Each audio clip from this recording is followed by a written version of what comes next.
You all already look very relaxed and comforted, so I don't know what I might have to say that can add to your good vibrations. But I will try to share with you some things that have inspired me through the great practice of Raja Yoga. And in speaking about the condition of the mind and keeping the mind into a comfortable and comforting state, I was sort of at a loss going, what am I going to call this talk? I don't know. And I'm looking around, and there in my recycling bin is a picture of Gurudev sticking up from one of the credit union flyers. And he was talking about what it means in dealing with one's financial responsibilities to maintain comfort in the mind. And he said, comfort doesn't come to our mind by the big houses that we live in, or the beautiful clothes that we wear, or the gourmet food that they may serve at the ashram. He didn't say the ashram. He said, the comfort is in the mind. It's only when we disturb it by doing things such as spending more money than we really have that causes the discomfort to the mind. So I began to think about that in relation to the Raja Yoga teachings. And what is it in Raja Yoga? What are the principles that need to be delved into to maintain the comfort in our mind? And the first, of course, is practice. There are three requirements for the comfort to be continually there. The first is practice. How many people are here are taking the Raja Yoga in depth? Oh, good. Would someone please define for me practice? Anyone can give me one word for practice? Effort, yes.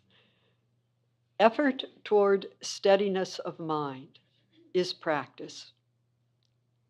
And isn't that what we want?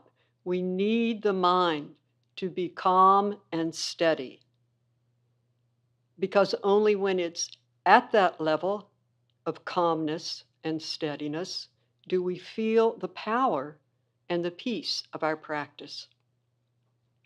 That's what practice provides for us: power and peace. When I was a young girl in the big city of New York, trying to establish myself in my career, my life was anything but powerful or peaceful. It was absolute chaotic, and I would run from job to job. And then I found this place called the Integral Yoga Institute, and they had these amazing classes. And I would run in to the class from my busy day and my zip across the town in a bus or underground subway and pop up, get in there, lie down on my mat, and be completely wound up. And it was amazing. Within 10, 15, 20 minutes, the mind just made its way into what the body was doing, and there was a peace and an ease that began to unfold from this practice that I didn't know was possible. So I began to see the power of that practice at a pretty young age.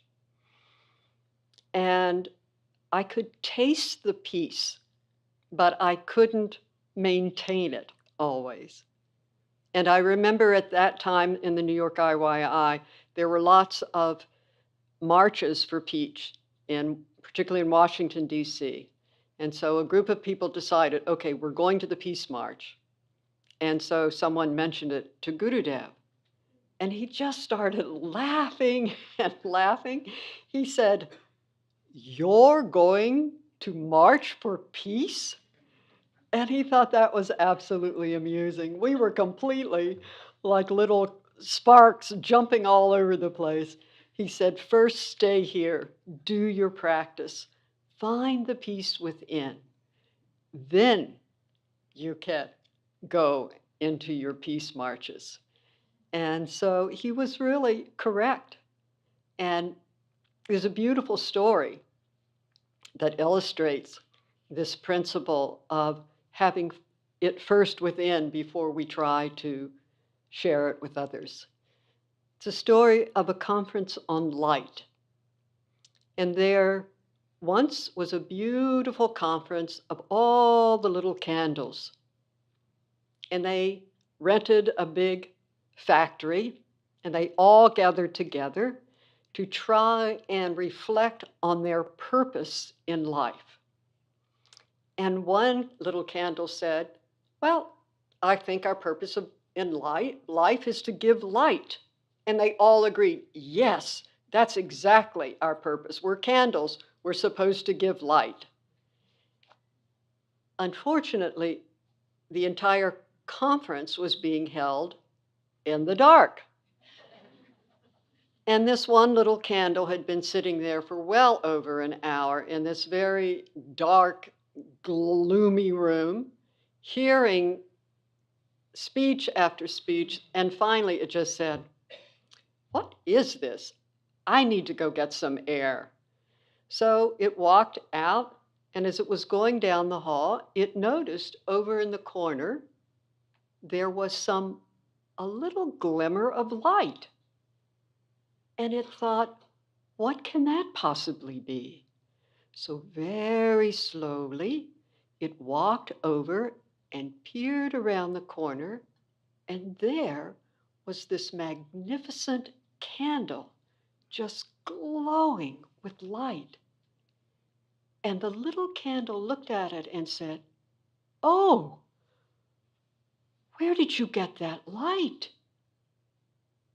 And the lit candle looked at it and said, oh, it's a long story. And the little candle said, please, please tell me. I want light like that. And the big candle said, okay, if you want, I'll tell you the story. Long, long ago, the big candle said, I was like you. I too was an unlit candle. But one day, I, like you, saw another lit candle. And I just went right up to it and I rubbed against it. And in doing so, a big spark jumped off and lit me.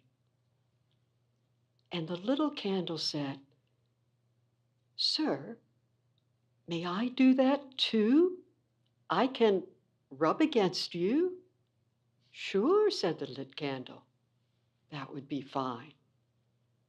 But sir, said the little candle, I don't want to take away any of your light. Oh, said the lit candle, don't worry about that. By me giving you light, I won't diminish my light at all. So the little candle very carefully went up to the big candle and rubbed against it, and a spark of light ignited its little flame. And he said, sir, I have light just like you. And the lit candle said, that's what I said would happen. And your luminosity is not diminished at all. Right, said the big candle. And the little candle looked at the big candle and said, sir, there are thousands of unlit candles out there in the world. May I go and give light to them? Sure, said the big candle. Now you can. You're just like me. So go, share that light with one and all. Then the little candle said, but sir, shouldn't I, even before I got the light, shouldn't I have brought you some incense or given you a beautiful garland or worshiped you in some way? And the big candle said, no, the most important thing, first get the light. You can be thankful to me, but first get the light. Then the other will come. So the little candle humbly bowed to that great light and slowly went back in to the big conference room. And the talk had gotten more intense, and one side was arguing and another. But as soon as they saw the little candle, they all stopped and looked and said, hey, where did you get that light? Can we get some too? And so the little candle told them the whole story. And he said, sure, if you want the light, come on, rub up against me. And all the candles came forward, and they rubbed, and then the conference on light was filled with light.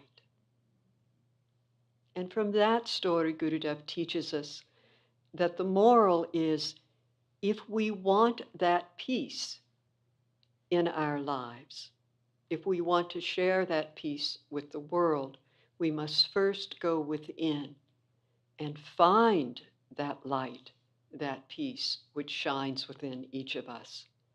Then, he said, we don't need to go out and talk about peace. Just our mere presence will bring that peace to one and all. So that's the greatness of practice.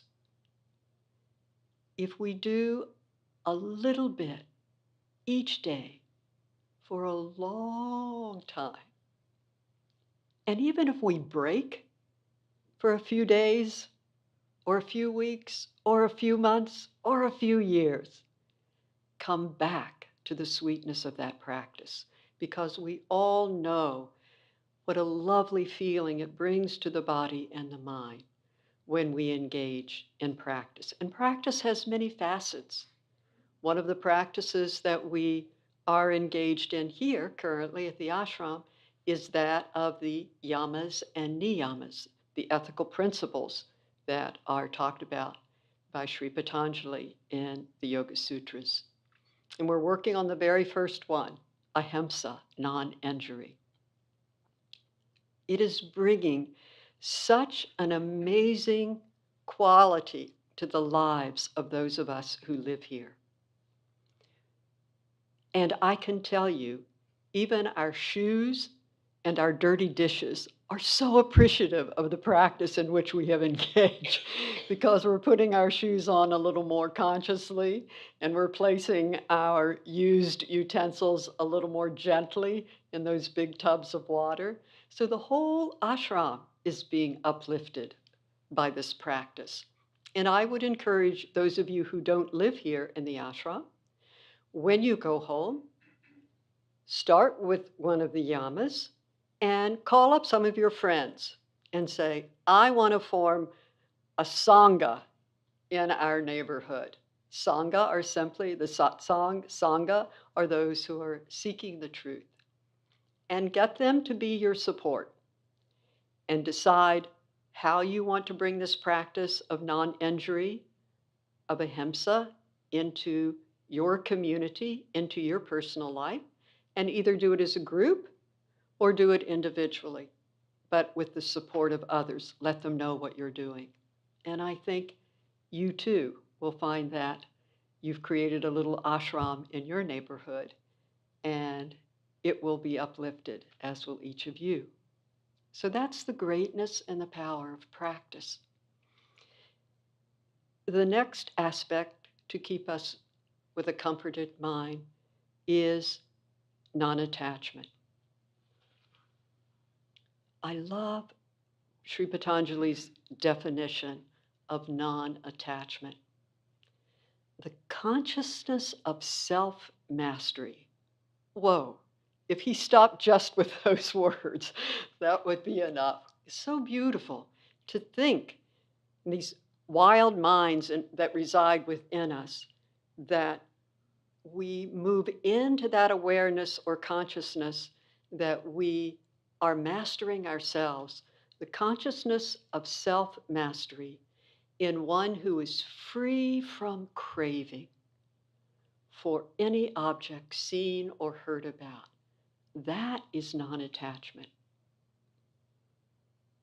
So, free from craving means free from suffering. If we don't hold on to, cling to, crave, try to possess things, we won't suffer.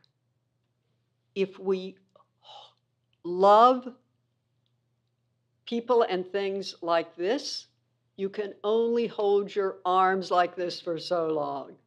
You'll suffer. But when we love like this, there's no discomfort whatsoever. So having that ability to open ourselves to the needs of others, to make that what we do a way to serve one and all. Desire is what disturbs the mind if that desire deals with a selfish motive. If there is no selfishness to our desire, it will come into the mind, we will see it, it will get itself fulfilled in some way, and it will pass out. It will not create the disturbance that a desire which comes from attachment does. So we really want to, in addition to our practice, cultivate that beautiful quality of detachment. It doesn't mean that we don't care about the people in our lives, about the work that we do, about the state of the world. We care very much. We work for the better upliftment of this whole world. But we are not attached to the results of our work. And that's what leaves us peaceful, and that's what makes those whom we love want to come and be with us. Because the gates are open, our arms are open, because our hearts and our minds are open. So that's the greatness of detachment. And when those two are brought into our life, the practice and the non-attachment, we can attain any goal that we set for ourselves. The great Swami Vivekananda, the teacher with the turban on his head, he said, all power is within you. You can do anything and everything. So being detached is the greatest gift that we can give to our own minds and to those that we really care for and to the world at large. And the final step in maintaining a comforted heart is surrender. After we've done all the practice that we can, and we've kept our mind in a beautiful balanced state through non-attachment, whatever has to unfold in this world, if through all of our efforts we cannot change it, we must therefore think it's God's will, and I surrender. So we can surrender either to God and that divine will, or we can surrender to humanity. We can surrender to saying, what I do with my life, I want it to make a better world for those to come after us. Swami Karunananda told me about this little girl named Greta, who's a Swedish child, who went to the United Nations and just spoke to them with such great courage and strength. And she said, you're the adults. You're supposed to be taking care of this world for us. But our climate is in great stress. And so our future as young people is being put on hold. So you should be speaking up, but because you're not taking your responsibility, we, the children, are coming forward to do that. So this little girl is doing what she can. She's striking school. I'm not going back to school. And then that little spark of light caught onto our American children. And I think on last week, there was a big strike of the children here saying, we're taking time off. And people said, oh, the kids should be in school. And, but the children's parents say, you have to do what's in your heart. You're carrying the light now. So you see, we work hard and do what we can, but then we have to surrender sometimes. And sometimes we think if we could just figure it all out and convince everyone in the world, including our Creator itself, that if we could just get people to see it our way. But that doesn't work. And thousands of years ago, a disciple went to his guru and tried to convince the guru this dharma, this purpose of life, this righteousness in life that I find myself in, that I've been trained for, it's not what I should be doing. I can't do this.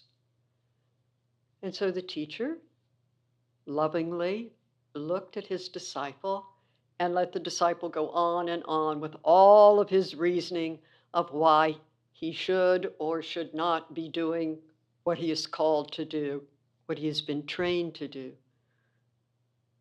And finally, after falling into complete despondent state, he looks at his teacher, and I will share with you the words of Arjuna. He says to Lord Krishna, I am weighed down with weakness of mind. I am confused. I do not understand what my duty is. I beg of you to say what is right for me. I am your disciple. Please teach me. I have taken refuge in you. Until we get to that point where we think we don't have to do it ourselves anymore, where we understand the greatness of the spiritual path upon which we have all been called. And if you weren't called to be on a spiritual path, you would not be sitting in this room tonight. So there is a light, a greatness, a truth, a power that you are being called to. And it has all of the answers you need. You don't have to figure it out anymore. There are many, as you see, gracing this satsang hall who have gone before us, but they haven't gone anywhere. They are still here in this realm, ready to help us. We can call on any of these great masters, any of these great souls who, like us, were unlit candles, who, like us, thought that they had to do it themselves.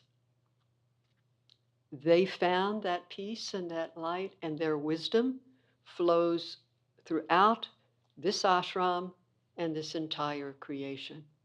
So we don't have to do it alone. There are many to help us on this path. So I just would like to conclude by saying, I wish you the incredible joy of a peaceful life, of practice that sustains and strengthens you, that nourishes you and makes it able for you to attain whatever goal that you set before yourself. I wish you the divine bliss of detachment so that both you and all that you love is free from clinging. And I wish you the sweetness of surrender. And I thank you all very much for your grace of coming to this magnificent ashram